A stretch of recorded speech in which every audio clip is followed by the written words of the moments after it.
Hey, how you doing? This is John, and welcome to John's Long Box. We're going to check out Wheelie and the Chopper Bunch, number 6 by Charlton Comics. This is an important comic in comic book history. It is, as you know, so many movies and graphic novels. This paved the way for more important stories later on. The struggles of a mute car named Wheelie being ostracized in a world of prejudice and horror by the Chopper Bunch. All he wants to do is drive around with this little chick here. Only kidding, only kidding. Now we're going to check out X-Men 99. Death Star Rising. How's that? We got Death Star over here. George Lucas is going to call the copyright police. But before we do that, let's check out a few things. First and foremost, let's check out, I have Heroic Tales also on Kickstarter. This is going to be a short campaign on Kickstarter, just 23 more days, and then I'm done with Kickstarter. But I wanted to pick up. There's a couple of people that messaged me, says they're going to wait for it's on Kickstarter, and a couple of these people are people that are in my comments. They just don't trust other sites. It's whatever. They're, you know, I got no problems with Kickstarter. I've never had any problem with Kickstarter. I know we're supposed to shun it, but I don't care. I've had problems with Indiegogo. So now that GameFound is buying Indiegogo, I'll probably go back to Indiegogo for my next campaign. But I am not going to do anything exclusive. I'm going to keep every campaign the same. So I got 17 backers on Kickstarter, 23 more days. I got to get to 500. Otherwise, this doesn't mean anything. So, what do we need? Geez, why can't I even talk? Waking up slowly. Stay up way too late again. I'm like a little kid. I stay up way too late. So 17. I got to get 139 more dollars for this to mean anything. So let's put the word out for me, please. That it just would be, somebody's gonna tease me if it doesn't fund $500. So let's end that and let's go back to this. So let's check out the comments. Oh geez, what is on my forehead? I think I spilled coffee. Oh, I did spill a little bit of coffee. So here's the link for anybody who's interested in the Kickstarter. If you already backed on Fund My Comic, there's nothing new on Kickstarter. Thank you. This is for a Kickstarter seems to have its own fans. And like I said, a couple of people just didn't want to make up a new account. So there you go. We got What Geeks Do. Good morning. How are you? How's everybody? We got Dave Brink, Genuine Comics. How's everything, Dave? How's your comic coming along? How's everything? When's your next campaign going to launch? Oh, man. All of a sudden, my glasses are too tight, and they just hurt. I'm honestly curious about Wheelie and the Chopper Bunch. Well, Wheelie and the Chopper Bunch, since you brought it up, let's just have my blessing over here by Zach Chan so I could relax. This is I bought this because it's John Byrne's first comic. It's his first comic book work. So it's kind of goofy. It was a cartoon. It was a Saturday morning cartoon. It came out in America and it didn't last too long. I think it was one season. It was honestly a pretty bad cartoon. What year is this? Can't even see the year. It's not enough light. Let's up the light. How's that? I don't care if my head glows. 1976.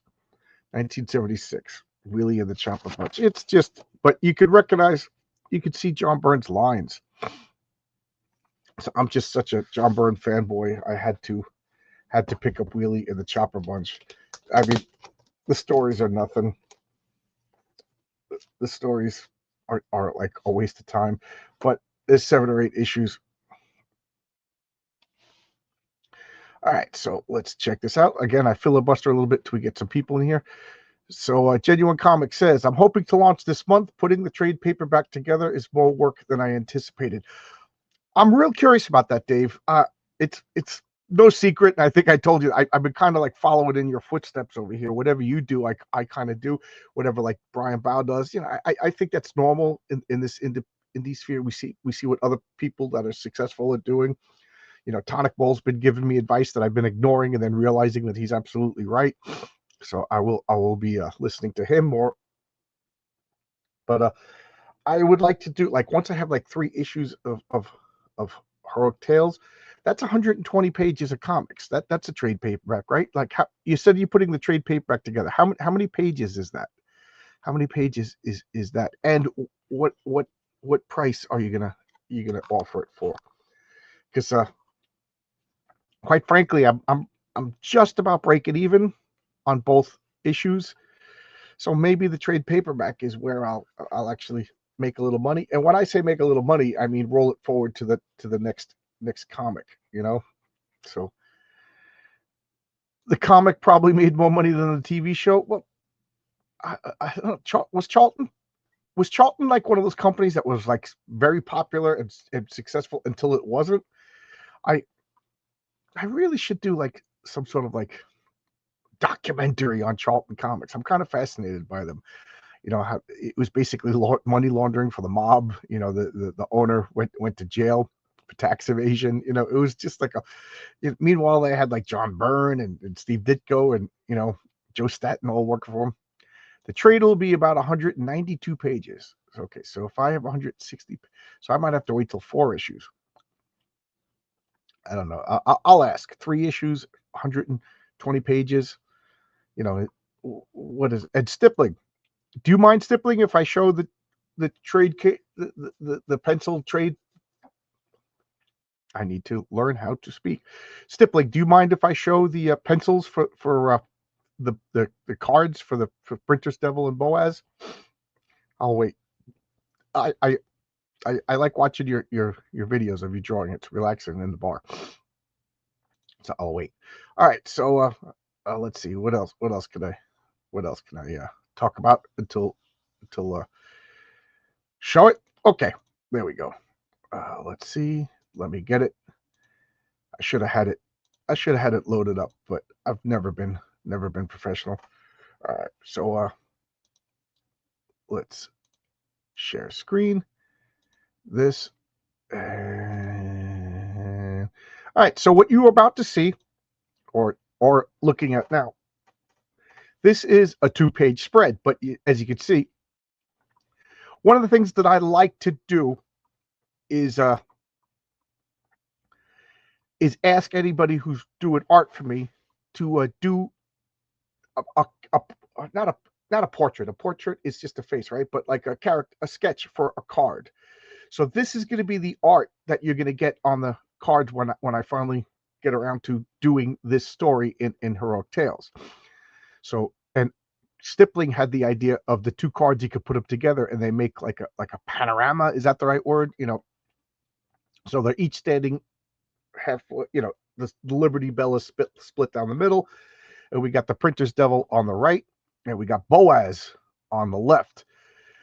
They're kind of like a play on Batman and Robin, except like Stripesy and the Star Spangled Kid and Stripesy, the main superhero is the kid, and then Boaz is the muscle is his slave.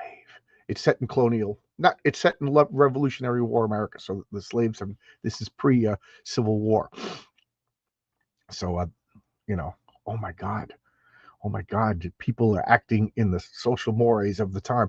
So stippling is drawing this. So this is the pencils. He's going to stipple it. That's his going to ink it. So it's just going to look so much better. It's so cool.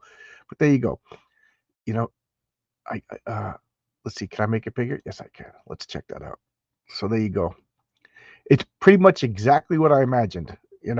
I didn't draw these characters, but I described them to Stippling, and he just look at that. That is it's so much fun to imagine something and then see somebody else draw it, and it looks, guys, I don't know. I'm just having so much fun checking this out. Stiplig just approached me and said, I'd like to work with you. I was like, really? I had another guy said the same thing. He's working on I'm not going to announce projects until I at least have a card or something that I could show. That way, when somebody else comes up with the same idea, I can be like, look, I already have it. We're already working on it. But he did no superpowers. So a printer's devil is an apprentice printer in this time period. That was like the nickname. That was the name. And the reason why is because they always had ink. They were the ones pouring the ink. They were the ones like moving everything. So they were. It doesn't matter how careful they were. It doesn't matter if they wore aprons. They had ink on their face. They looked mischievous. They looked like up to trouble. They call them printers devils, and that just sounds so cool. I have future stories in mind for the printer's devil. My rule for the printer's devil is it always has to do with documents, literature, papers. You know what I mean? So I got two cool stories coming up if this is well received. So I'm so excited. I'm so excited. So let's go over here. Oh, that way you could show it videos. Cool. Good morning. How many X-Men issues do you own in order? I got the full run of the original X-Men. I think the only issue I'm missing is issue 3 or something like that. But I think I got the full run of X-Men. I got to check if I'm missing any. But the original, this series of X-Men, I got every issue, the annuals, everything. I think I have every issue of X-Men up to X-Men up to 2015, but I got to check. I got to finish doing the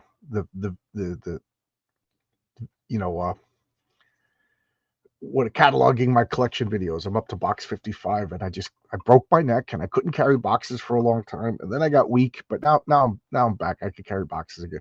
Hey Marcus, I'm driving to an emergency job for work. Oh, I hope everything's okay. Hope the weather's nice. I woke up, I had the blackout curtains down, and I just went right downstairs. I don't even know what the weather's like. Hope the weather's nice out by you. I can look at my phone. Oh, it's sunny. Sunny and nice. Sunny and nice. Okay. I hope it's sunny and nice down by you. And I'm down in the basement in the dark. All right, we got plenty of people. So let's check out all new, all different X-Men, Death Star Rising. So I'm driving myself crazy because 2 weeks ago, I did 98. Then I did 100, and now I'm doing 99. You have no idea how much this bothers me. But I'm hoping in the future, if people check these out, they could put them in the correct order and watch them in the correct order. So we got Sentinels over here. They're fighting. Look at Colossus over here. Colossus is so cool looking. You can see this is a little water damaged. I don't remember where I got it from. I definitely didn't get it off the newsstand because none of my comics are water damaged. So I didn't, and I don't think I got it in that collection because that collection was pristine. So I don't know where this water damage copy is. I might have to get another copy. I mean, I don't particularly need everything in mint condition, but I do like them to be in better condition than this water damage. Was that the printer's devil on the right? Was he wearing a Domino's mask? Let's bring it back up since you are asking. You're not seeing it yet because I still have to click this. Yes, that's him on the right. The printer's devil is like a 15-year-old kid. He's a 15-year-old kid, and his mask is made out of the ink. He literally put his hands in the ink and went like this to make a mask. So I thought that was clever, but then again, I'm kind of a moron. So there you go. We'll make it big. So can I zoom in on it? No, I cannot zoom in on it. But yes, that's he put his hands in the ink And then, oh,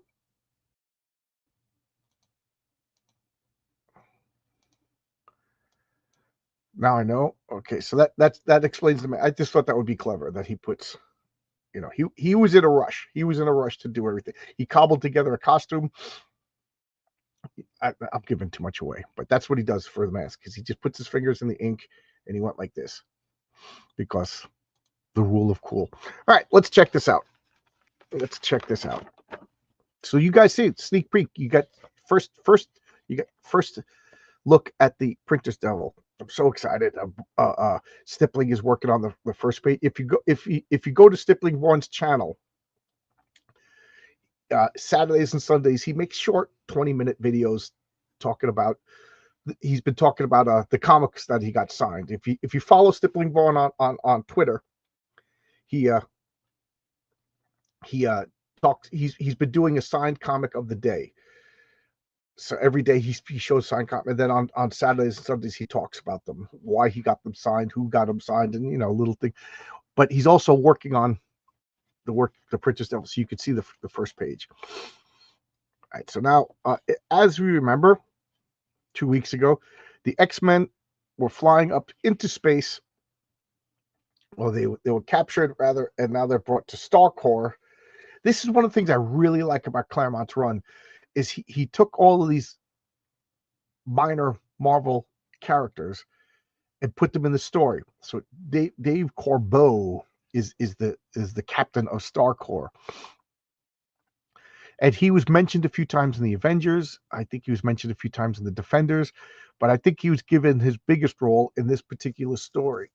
So he's this is one of those things, like if I was to be in charge of Marvel Comics, I would make suggestions, for like a Starcore, a nice little series about Starcore, 4 issues, normal scientists, almost like Space 1999 or something like that. You know what I mean? They're in an orbital that monitors the sun activity. That would be fun. What's the other one? Where Stingray's from? Sea Labs or Sea whatever. But there's like a floating island, and there's like a couple of green scientists that mutated themselves to be amphibious, and then there's a red girl who, and then Stingray and a bunch of, but I forget the name of that. But there's a whole bunch of like cool little side scientist characters in Marvel. I would love to maybe even have them hook up. Like, can we work out a story where Starcore needs to meet, this sea base or whatever? I forget what it's called, but that would be fun. A threat from the ocean to the sun. Oh man, with all non-superheroes, or maybe Stingray, because Stingray is associated with them. It's crazy to see the F-16 as new kid on the block. Funny to think about it being over 26 years old at this point. What we talk about, F-16 plane. It's crazy to see the F-16 as a new kid on the block. Funny to think about it being over 26 years old at this point. Could you explain that comment? Is there something that I'm missing? All right. So if we remember, everything blew up and the colors are off over here. Oh, the fighter plane. Okay. Oh, duh. Duh. I'm so focused on the colors are off.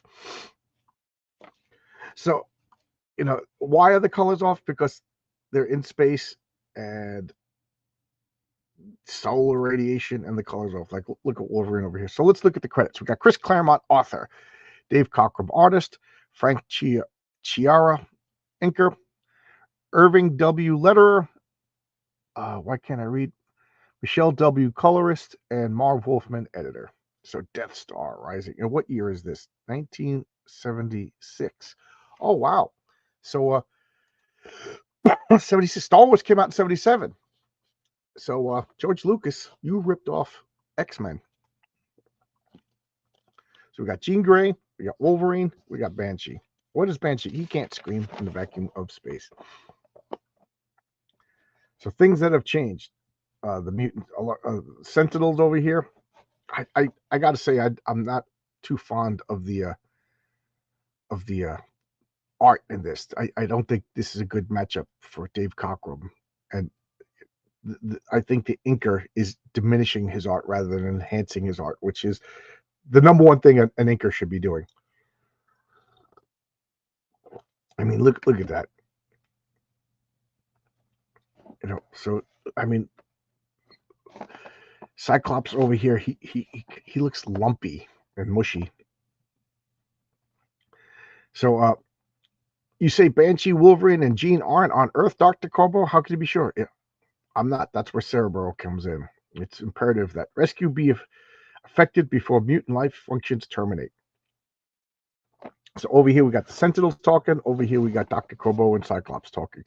So the Sentinels wave their hands and make force fields around the three mutants, save them. Cerebro is searching. Wolverine and they're all succumbing to or recovering rather from the rigors of space. Space is the only place that has rigors of space. It as an aside, this whole little thing is in parentheses right now.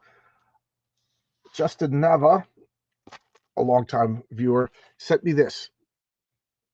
This is Super World Champions and Villains Vigilantes. So this is a module. We used to call these modules. Now I guess we'd call them supplements. But this is Trouble for Havoc.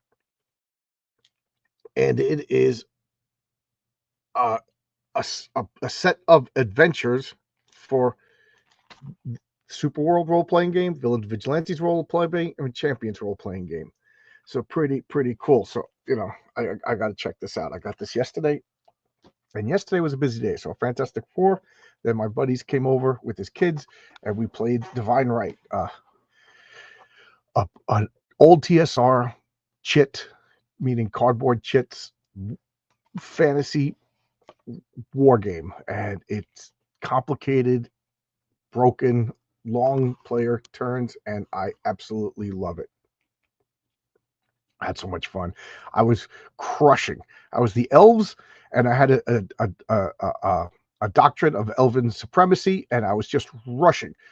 I was rushing out to destroy the humans, but then the dwarves got allied, and they were behind me, so I had to turn around, crush the dwarven fortress, then go back, and I'm halfway through this human empire, just crushing, taking all their castles, and then their king died. When the king died, they're not allied anymore, so it's like attacking a neutral country. You get bad penalties for that.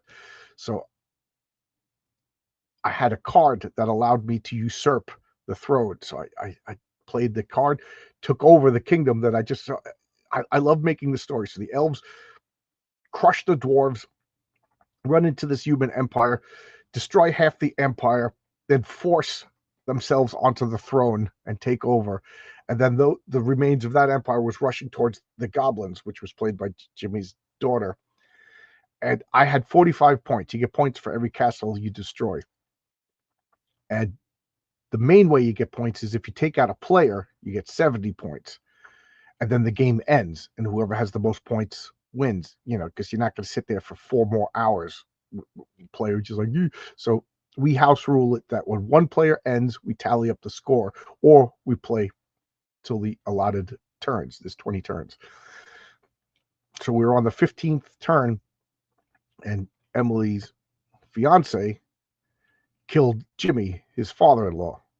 Because Jimmy, I don't know if he got sleepy or if he was tired or if he just honestly made a mistake, and he attacked with his king leading his army, and he got killed. So he went from 0 points to 70 points. End of the game, he won, even though I was dominating for hours. But it's a low point, fun game, but it's really swingy because it's an old game. But I absolutely love it. What I love about it is the storytelling after everything. So anyway. Oh, so as I was saying, the rigors of space. So in this role-playing game, there's a power called adaptation. And adaptation is you adapt to environments. You adapt to your environment. So if you're like if you're Adapt Man. We'll call you the Adapter. So your superhero name is the Adapter, and the Adapter gets thrown into Antarctica.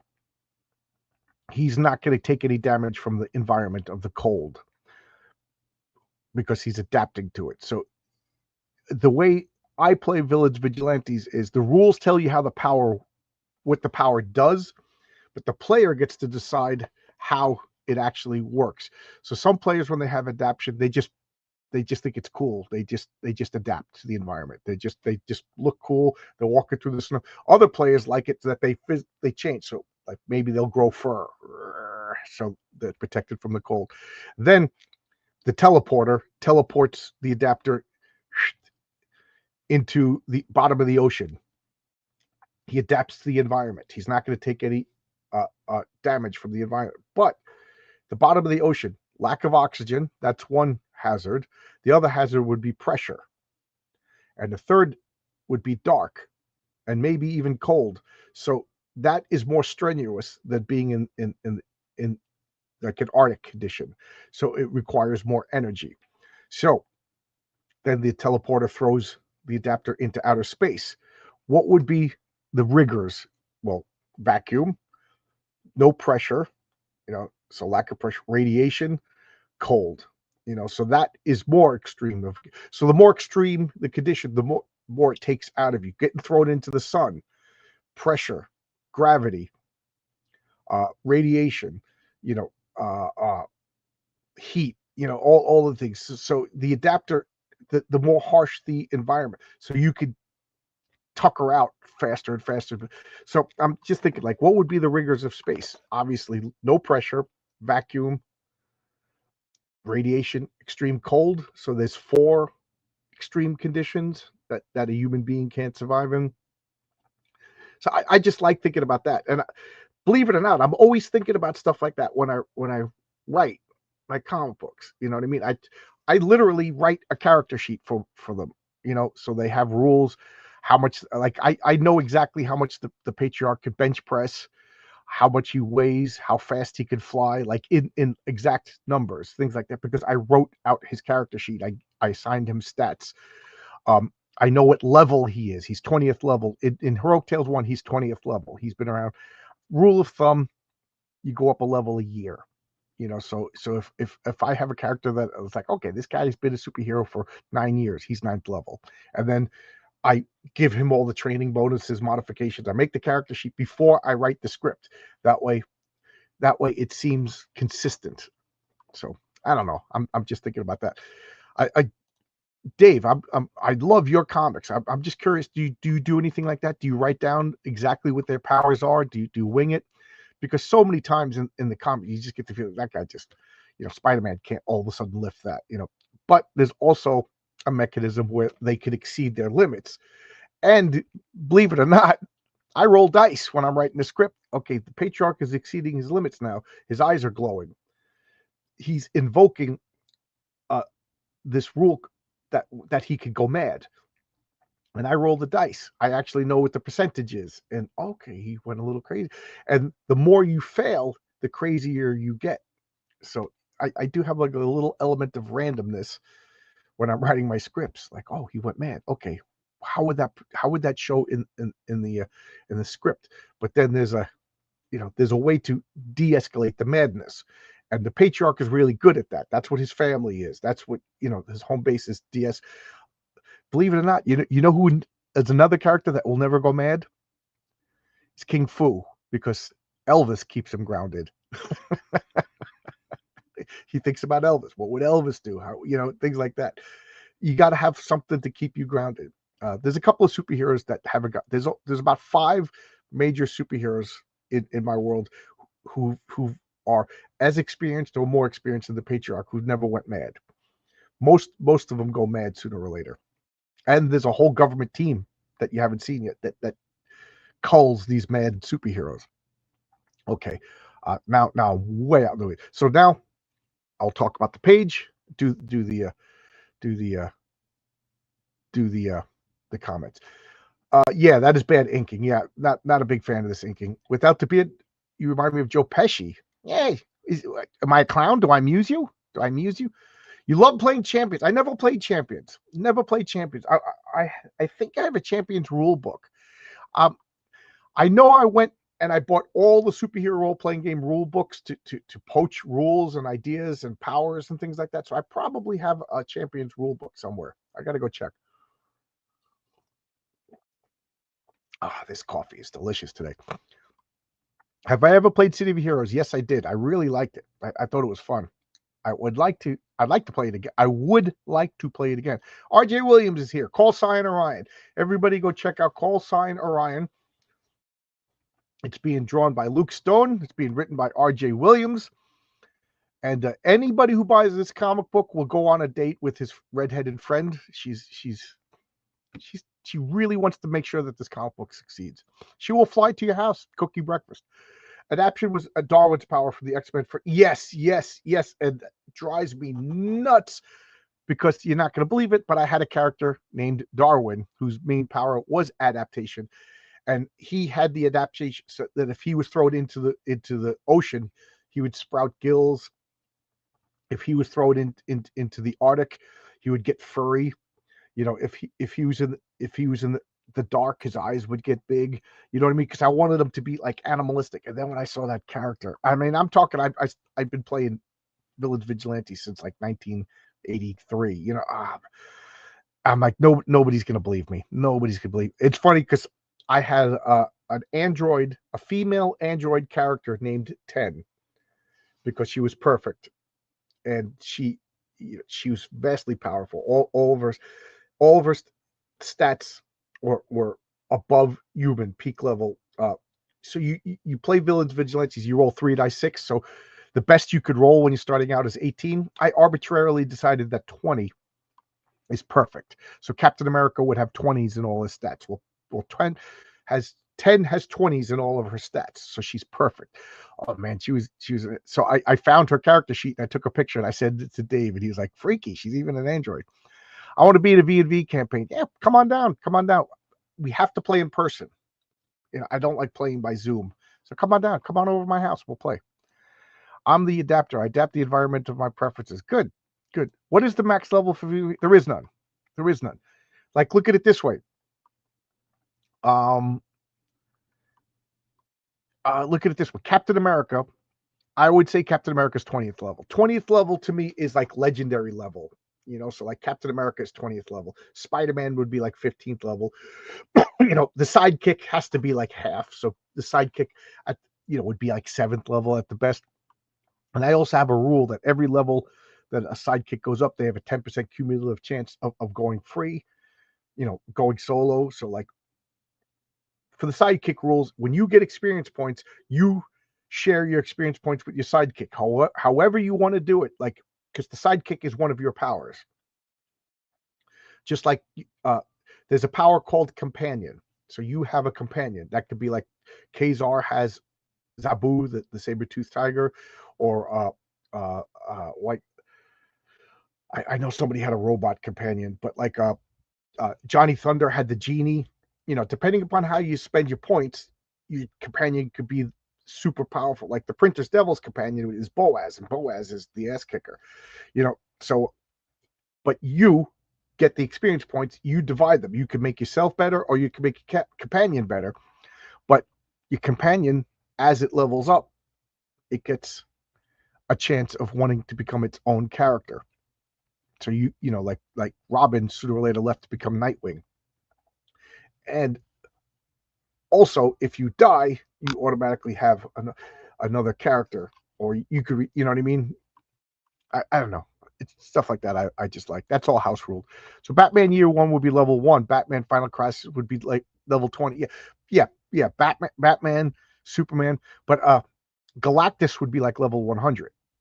You know what I mean? Thanos would be like level 50. You know what I mean? Like Magneto. Magneto has to be more powerful than any individual because he fights teams. So Magneto would be like level 30. But there is no level. But I just put like arbitrary. So legendary would like rookie would be like 1 to 4. A good seasoned vet would be like 5 to 10. A pro would be like 11 to 15, and then legendary would be like 16 to 20, and then like godlike would be like 50, and then cosmic, because would be like 100. I think the highest level character I've ever made up, no player has ever. I think the highest level a player's ever got to was like 23, and that's after like decades of playing a lot. But I think usually they get tired of playing them. They're just too powerful, and it's not fun anymore, and they retire them on purpose. And then every once in a while, I'd be like, bring out your legendary characters. Bring out your. We did one. I was like, everybody bring out your legendary, and everybody was like excited to revisit their old favorites.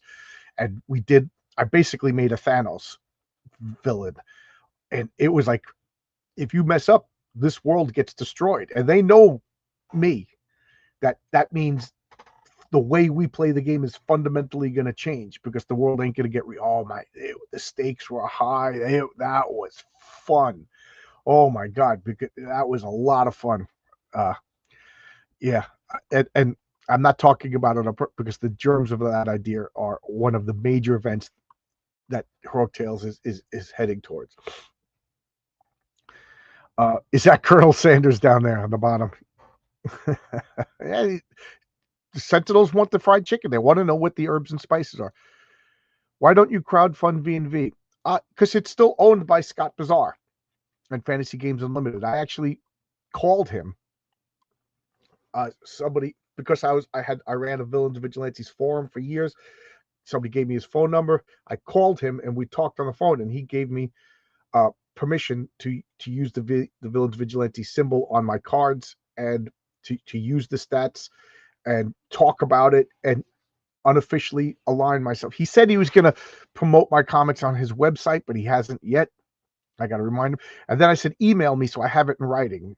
And he did. He emailed me. Well, I emailed him first to remind him because he's an old timer. And when I get to around, 3 or 4, Heroic Tales 3, by the time Heroic Tales 3 comes out, Patriarch number 2 will be out. So I'll have enough material, and I'll make like a Villains Vigilante source book. It'll probably be an art book and Villains Vigilante source book. So that's the goal. And then if I'm popular enough, I would like to do a Heroic Tales role-playing game. And I hate to break away from the Villains Vigilantes, but it would be like an amoeba. Villains Vigilantes just like divides, and now, you know what I mean? Like, because it'll be very similar. And then I'd like to talk to Fantasy Games Unlimited, and maybe they will publish my role-playing game. But I got a couple of people that I've been talking to about that. Will you think about going live after you see the Fantastic? I saw the Fantastic Four yesterday, and yes, I am thinking about maybe going live tonight and talking about it. Spoiler alert, I really liked it. I'm really surprised that I liked it. It's my favorite Fantastic Four movie.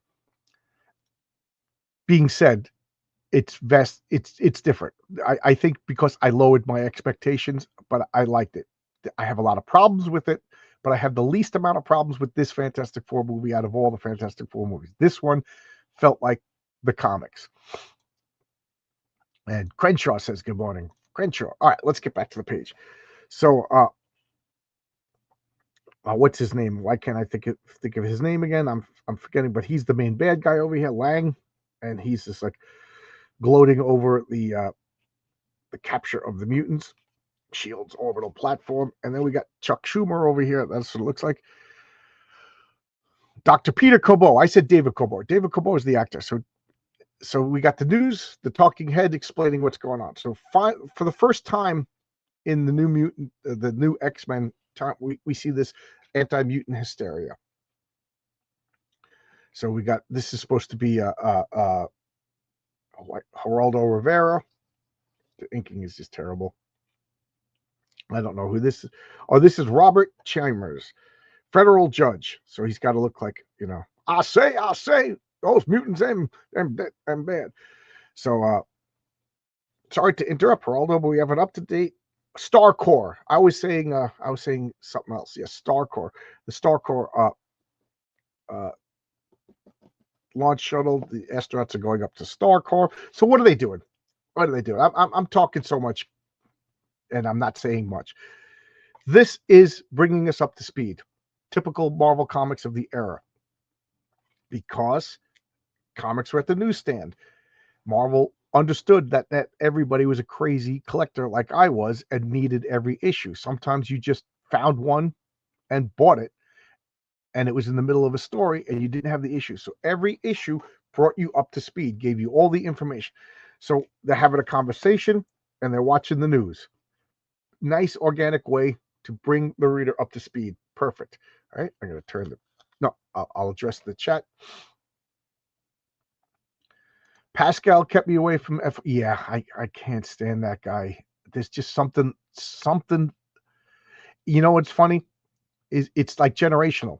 Like anybody 40 years old, maybe even 30 years old, can't stand him. But like my buddy's kids, they're like, yeah, I like him. There's something, yeah. I can't stand him. Oh my, I don't like looking at him. I didn't like any of the Thing, I mean, it was 3D, but all you had to do, the voice was off.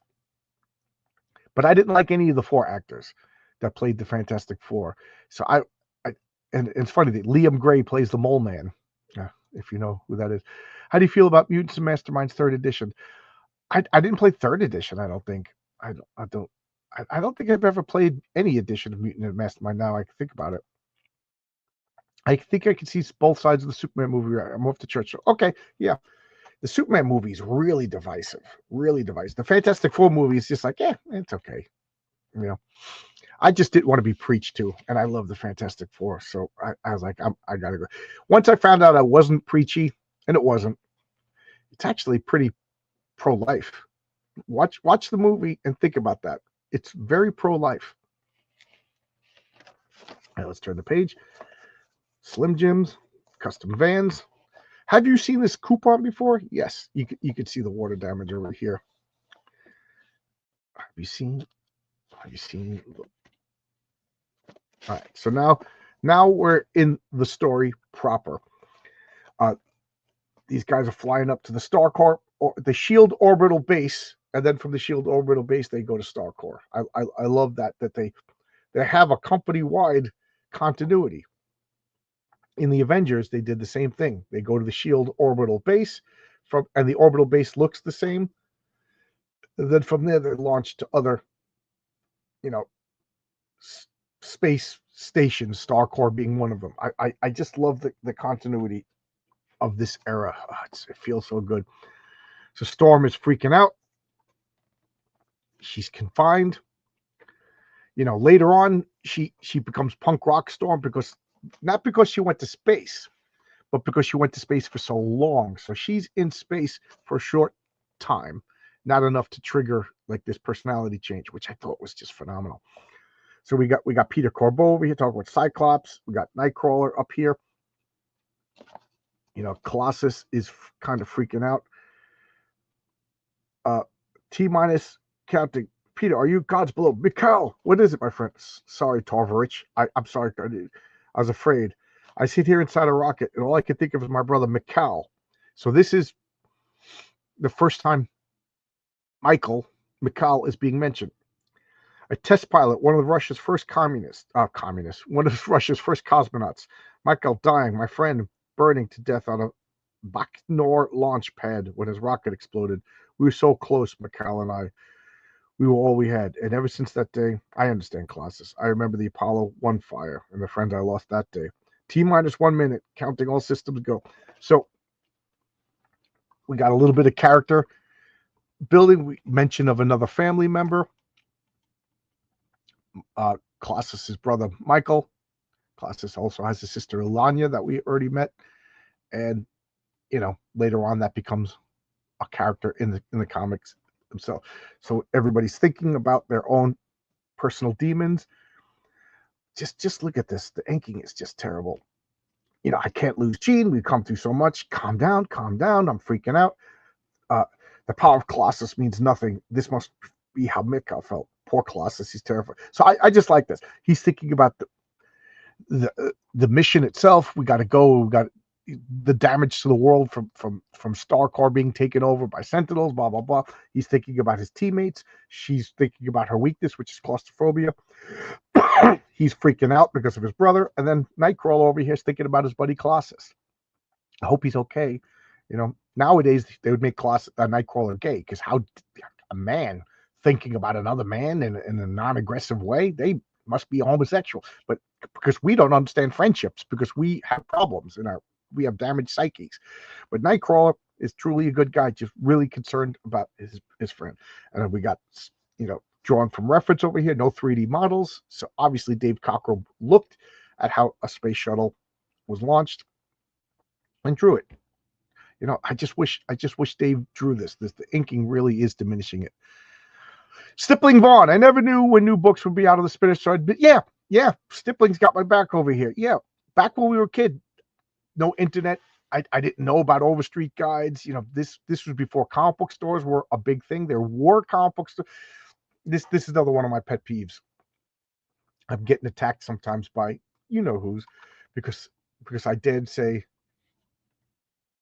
I talk in we talk in generalities. There were no comic book stores. You know what I'm saying? There were comic book stores. We just didn't know about them, because we're human beings and we get subtleties, we get nuance. I remember Comicsgate used to be formed by, Comicsgate used to understand, Richard C. Meyer used to say that, stop being a baby brain. You understand what I'm talking about when he would say, like, all Marvel sucks. And then he would be like, well, we know that there's a couple of good comic books, but I shouldn't have to say that. Stop being baby brain, to take my words literally when you understand how. That's the way Comicsgate used to work. I still talk like that. And now all of a sudden, we need to be specific. When I say Comicsgate is causing problems, but what about Graham Nolan? Guys, stop being baby brain. You understand what I'm saying? So yes, Stippling Vaughn is right. There were no comic book stores. Literally, there was none on the face of the planet in the history of the world. In 1976, there was no comic book stores. You guys understand what I'm saying? Yeah, so when we missed them, we missed them. So that's why they had to bring us up to speed. Apparently, I'm one of the few who thought Superman was fine. I loved it. It's my favorite Superman movie, and this is my favorite Fantastic Four movie. I'm so pleased. Yes, they're flawed. Yes, the Donner Superman movie was a better film, cinema, but this Superman movie was the best comic book movie. Better. The Zack Snyder's movies were not comic book movies.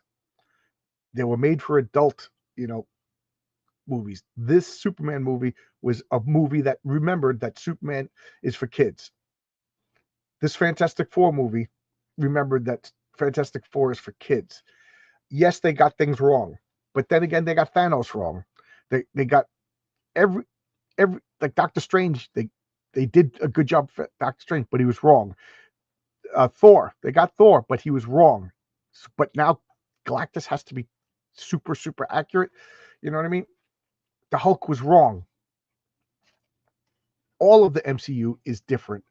Spider-Man is completely wrong. So, but why do we, I just find that to be odd.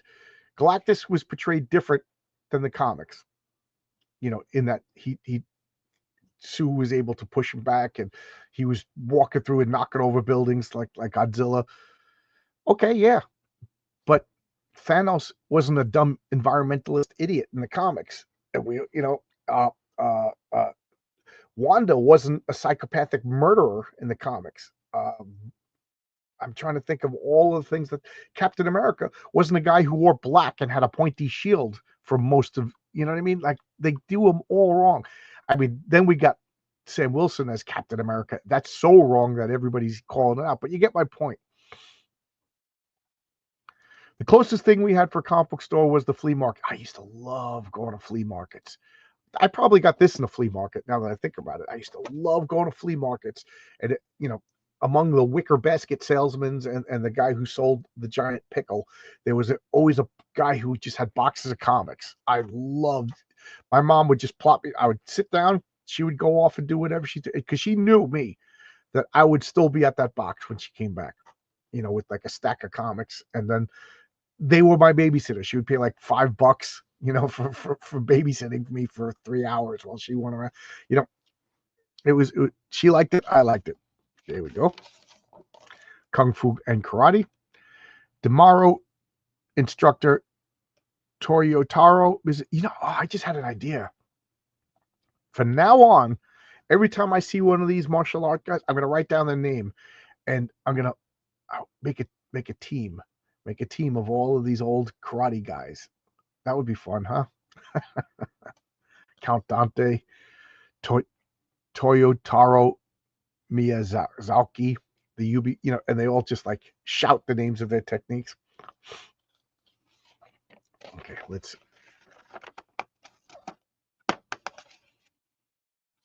was there a page?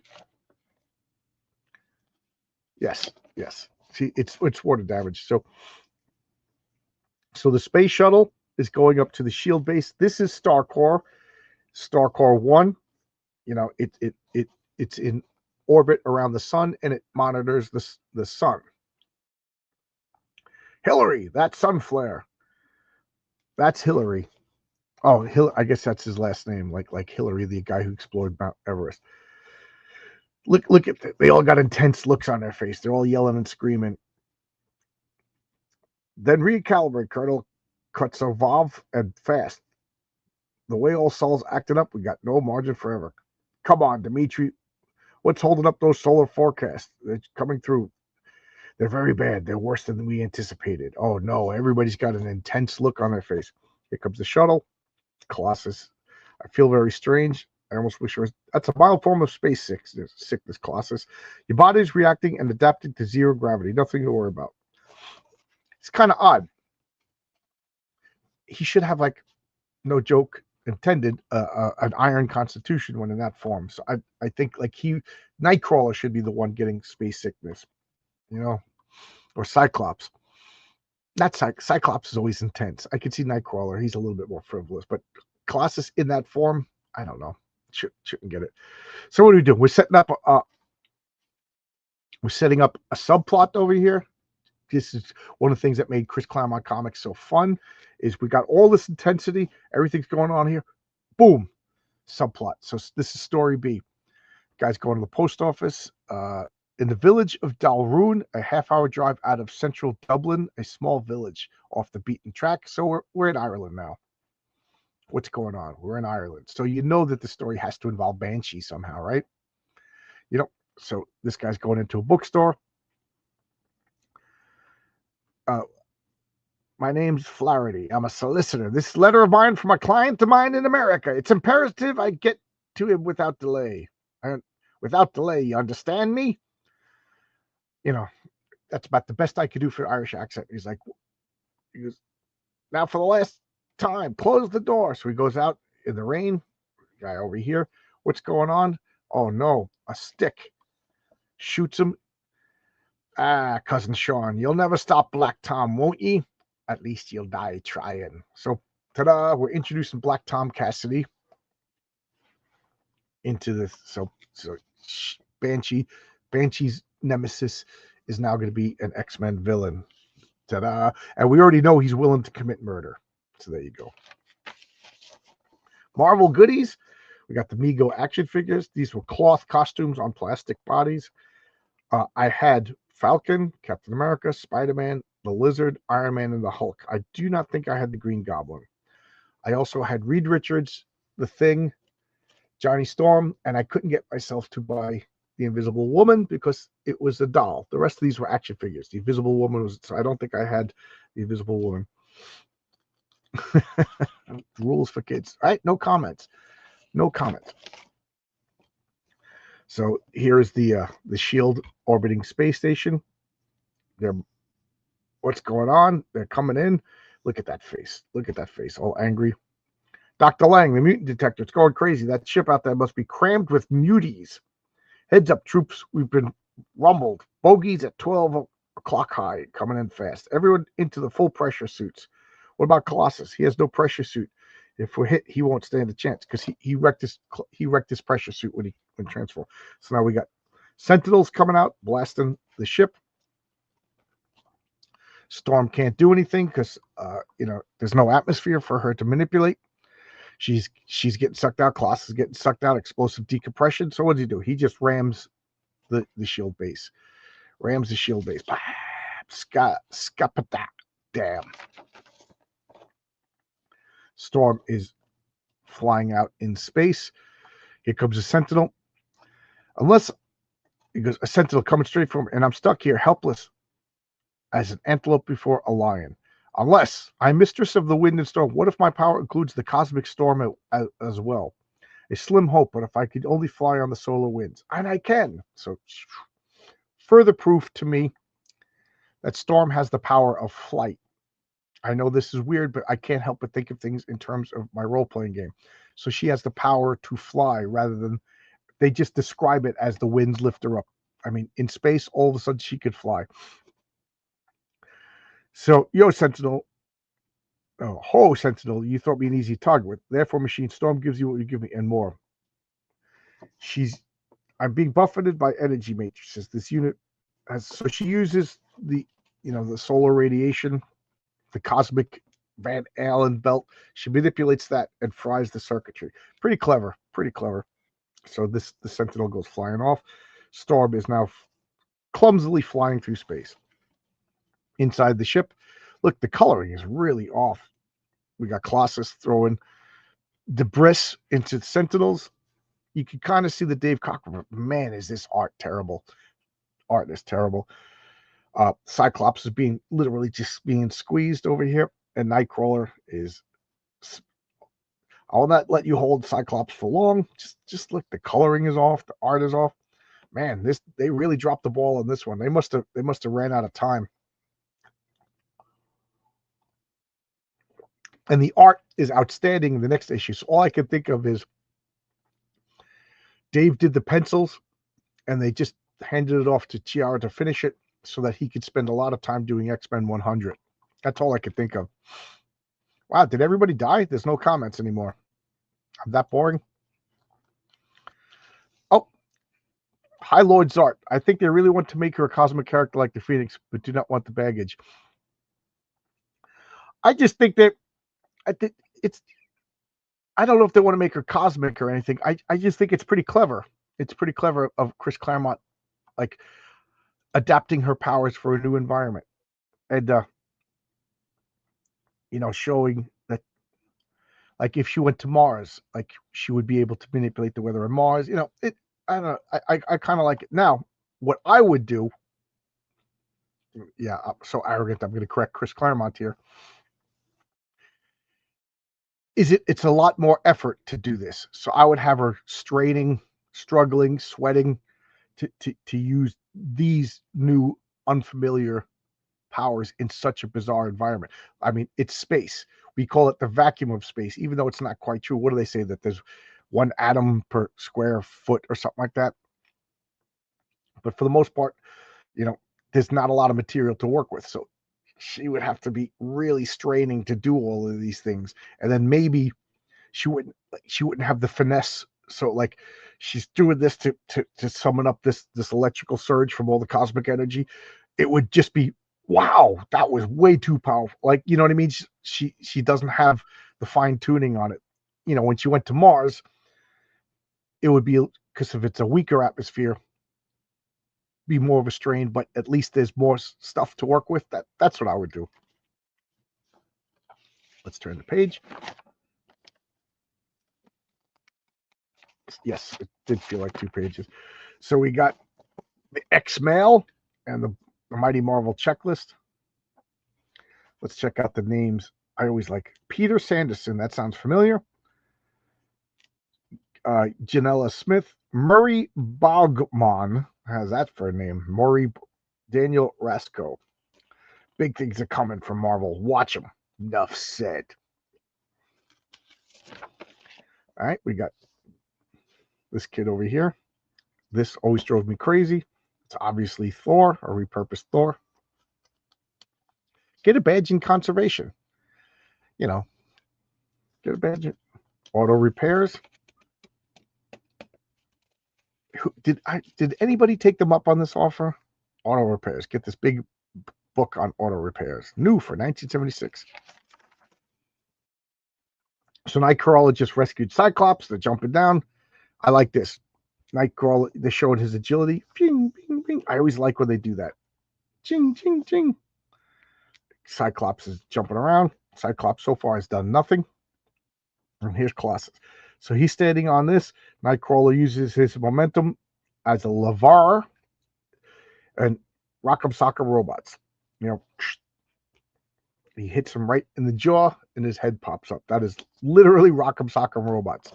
So here we got Cyclops just blamming him. So this is like one of my problems. The conservation of ninjas over here is they got 14 Sentinels coming after them, so they just take them out like they're nothing. But one Sentinel just creams them. Like, Sentinels should be a threat. They like to keep stone cops. You know, they just take them out. You know what I mean? So who cares? Oh, we got Sentinels. Go deal with it. They're not scary anymore. When a Sentinel shows up, it should be, oh no. But, you know, it's just law of diminishing returns. So now they're like, okay, we're out of danger. Colossus, don't you care? Storm is dead. We got to get Storm. I'm alive. I'm right here. Yeah. So I just like that. Colossus is like, we got a mission to do. We got all this. I'm focused. I can't, you know, blah, blah. Colossus is like, you heartless Tavarich. You know, we got to get Storm. And then she just shows up. This is still the best rendition of Storm. This costume, John Byrne, Dave Cockrum costume, it is the best. I didn't like I understood the punk rock. It was cool character development, but like, this is the way Storm should look. I would just have her use her electrics to fly like Magneto. Electricity is big. Yep. Yeah. Yep. Ions. You know, that's a big part of the weather is ions moving through the atmosphere, which is basically electrokinesis. Yeah, I never thought of it like that, but yeah, you're right. Mini bikes. Oh my God, guys! Back in the 70s, mini bikes were the poop, man. Everybody, you weren't cool unless you had a mini bike.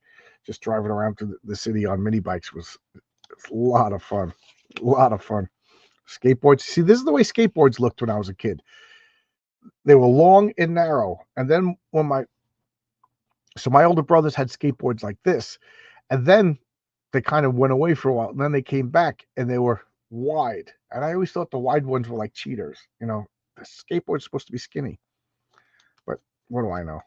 I was uncoordinated. So Colossus is all excited. I've always been very difficult to kill, young one, but I must admit, I find your sentiments easier. I find your sentinels easier to survive than your bear hugs. Oh, I'm sorry. It's just that I'm so glad to see you. So I like this. She calls Colossus young one. This is a nice little subtle reminder that Storm, I would put the X-Men ages as obviously Banshee. Banshee's the oldest. Then Xavier. Then I would put Cyclops. Then Storm. Oh, obviously Wolverine is the oldest. Yeah, how can I forget Wolverine? But we didn't know that at this point. And then I would say right now in this current lineup, Colossus is the youngest. But we always get fooled because he's so big. He's like 19 years old right now. He's the youngest. Remember, when Kitty Pryde joined at 13, Colossus was the closest in age to her. You know, she was 13. She had a crush on Colossus, and he didn't reciprocate for the longest time. So now he's getting psychically connected. Scott, images. Gene, help us, Scott. Time is running out for the professor and me. We can't barely hold on. Banshee and Wolverine are on the D-Deck detention cells. Professor X and I are on the main mission. Hurry, Scott. Hurry. Stephen Lang is coming. He means to murder us. So why didn't he murder them? Why did he save them? If he means to murder them, they were in space and he sent the Sentinels to save them. Plot armor. So now we got to go. Colossus, Storm, Nightcrawler, follow the route signs down to B-Deck. You'll find Wolverine and Banshee there. Break them free and join me in the mission. Move it, people. Got no time. But Cyclops, what are you going to do? I'll handle them, Storm. Right now, you got to give it an order. Obey it. For me, Scott Lang and the so-called head honcho of this ball of wax, he's my. I love that. I love that dialogue. I'm going to read that again. As for me, as for Mr. Stephen Lang, the so-called head honcho of this ball of wax, he's mine alone. Who talks like that? Who talks like that? So now, Peter Corbeau, they go. See, I guess he's staying with Colossus, and now we got bad guy tubes. Bad guy tube. Bad guys always have bad guy tubes. Jean Grey, Xavier, and bad guy tubes. It seems that the Trest notes I used to reconstruct the Sentinels were incomplete. The Sentinels are second rate. Okay, at least they explained that they're second rate. Not that it matters. I have all I need from you mutants. The data makes you expendable. Okay. So he needed to collect the mutants to understand mutants to upgrade the Sentinels. Okay. I take back my statement. Why didn't he just kill them? It makes sense now. Chris Claremont, you crossed your T's, you dotted your I's. I salute you. I give you the nerd salute. We got to come up with the nerd salute, like Benny Hill. I give you the nerd salute. The nerd salute. One finger up the nose. What do we got here? Colossus just blasts open the door and just starts hitting him, and he's furious right now. I love when Colossus. I love when Cyclops starts to lose his mind. He's losing his mind over here because he's so tight, he's so high strung that it's kind of fun to see him lose his poop. Answer me like, Cyclops, for pit's sake, you're killing him. Answer. So he's just wailing on this guy. You know, he's wailing on this guy. I love it. I remember mini bikes. Good. Got some backup over here. Yeah, X-Men should see Sentinels how normal people see an Abrams tank rolling. Yes, absolutely. But I spoke, and then Chris Claremont heard me. He got into his time machine and altered the script because Scott Lang is saying that these are second rate. He doesn't have updates on them. He needs information. He needs to study mutants so that he could make better Sentinels. So at least it makes sense continuity wise. So yes, I stand, as I sit here, corrected. You got to have bad guy tubes. Yeah. Are you even a bad guy if you don't have bad guy tubes? It's either bad guy tubes or James Bond laser tables. Yeah. Well, he's studying them, so you need the tubes. Then when you kill him, you put him on the laser table. Come on, man. It's just common sense. Dog-faced pony soldier. So now we got Stan's soapbox. I love when they find like Stan Lee makes the generic statement like, I will not stand for racism. No, who does? You know, nobody in theory says that. And then they take that to justify all of this social justice nonsense. Oh, you don't like, we turned, the Thing into a gay transvestite black person. You don't like that? Well, Stan Lee hates you now because he doesn't like racism. So I always read these to see like, because a couple of times he was just like, we're not going to have effeminate superheroes. We're going to have machos, but they don't seem to quote Stan Lee when he says stuff like that. And then these are items. This is in-house Marvel news, which is fun. It told you like comics that were coming out, plans, things like that, like a movie or a TV show. A lot of cool stuff. I used to just ignore this page as a kid, but I like it now. The Twinkie Takers. Oh no, not Twinkie Takers. So this guy over here he's going to take my Twinkies, and I don't like that. I will not abide a Twinkie taker. There's one thing I can't stand as a Twinkie taker. Nobody's stealing my Twinkies. So I totally understand Spider-Man hitting him in the small of the back and paralyzing him from the lumbar 23 and on, just break his freaking spine. You touch my Twinkie, you deserved it. Twinkie takers. Yeah, so he's just look at his face a little bit. Scott, behind you, there's someone in the next room. Another Sentinel. Zach, we don't know what's going on. That's a pretty good drawing over there. Oh no, it can't be. Please, not you. Yes, it is, Miss Gray. The ultimate irony, the ultimate undefeatable enemy. This is the heart of Project Armageddon, my dear. Not those pathetic Sentinels, though I admit I had hopes for them. So, all right, they're pathetic Sentinels. P grade. P for pathetic. Resistance, as they say, is futile. So is this resistance, as they say, is futile. So is this the first utterance of resistance is futile, 1976? Your mental powers are being neutralized by a mind not unlike your own, which means, of course, that you won't be able to warn your fellow X-Men to take her away, my pets. Prepare her. Banshee, all of you, look, I'm looking. but it's far from believing it. This is not a joke. This is a nightmare. The original X-Men. Dun, dun, dun. And of course, we know that they're robots because I did issue 100 out of order. So here's how that battle sets up. X-Men versus X-Men to the death. Attack these imposters. Kill them all. You got this creep coming over here. There's Marcus right now. 6 months from now, Marcus Kelligrew will be the boss of his own cable installation. There's Marcus's truck. There's Marcus coming to your house to fix your emergency cable. We got prizes and cash. This back cover over here. Marcus, if you're still listening, are you at least getting double time or time and a half? Emergency service on a Sunday. So there you go. That was X-Men 99. You know, I think it was rushed, but the art in 100 is really good. So that's what I think has happened. Is Dave Cockrum did the pencils, headed them off sooner. You know, he didn't give it the work that he basically laid it out, and the other guy finished it because the art's not that great, especially considering how good David Cockrum is, and even the colors are off. I don't know. So I don't know if there was like the deadline doom, because at this point the X-Men is still bi-monthly, right? It says bi-monthly. Bi-monthly. Yep. It's still bi-monthly. So I don't know. Check out that 70s Peter Parker. Do you have a collection of John Romita Senior Spider-Man? Yes, I do. I have a full run of Amazing Spider-Man from issue 20 up. I think 20 is the earliest I have. Issue 20 and up. Every once in a while, if things are going good and I find a decent price, but I got to buy 19. You know what I mean? So if I find a 17 first, oops, I got to buy. Otherwise, I buy too much. So this is a way to limit me, you know. So if I see 19 first, I forget. I think I'm at I think 20 is the oldest I have.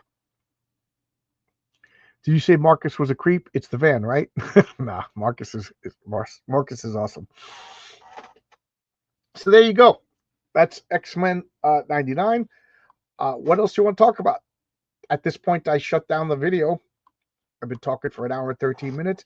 So I just, you know, as long as the comments are going, I keep talking. If the comments stop, I stop. So if you want the show to go on, say something. If not, I bid you all adieu. So let's see. At this point, I usually give my schedule for the week. I don't think I have anything even planned. I think this week I'm really lax. I've been getting really lax as far as schedule and shows. Yeah, I got nothing planned. I got absolutely nothing planned this week. 8:30 Wednesday, RJ and I will be here for comic book team up, where we just, you know, spur them on. I have a feeling we'll probably talk about Fantastic Four, but other than that, I got nothing.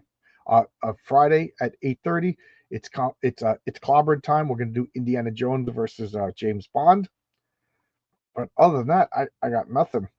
So I'll put out a call for. So that means I got a big stack of comics, so I'll probably do a what you're reading. So there you go. I got nothing planned for the week. Ben Sabar, how you doing, Ben? You changed your avatar. Are you going to read Rini Draws Fiendish 3? What is that? Like, I already backed Fiendish 3. I love Fiendish. I sent a message to Rini, see if she wants to come on my channel. She hasn't responded yet, but I don't. So is there like a Rini Draws Fiendish 3? Is that a book or something? I don't know anything about it. So I got nothing else to say. Are we done? All right. I guess we'll close it down. See you guys. See you Mondays and Tuesdays. I usually have game nights, so Wednesday will be the next. I might stream tonight talking about the Fantastic Four. I'll let you know. It depends. I want to finish the script that I'm working on. So if I finish the script and it's not too late, I'll stream. All right. So I'll call it quits. Good night, everybody. Thank you for coming, and I'll see you. We'll go back on schedule. X-Men 101, the first appearance of Phoenix. All right. See ya. Bye-bye.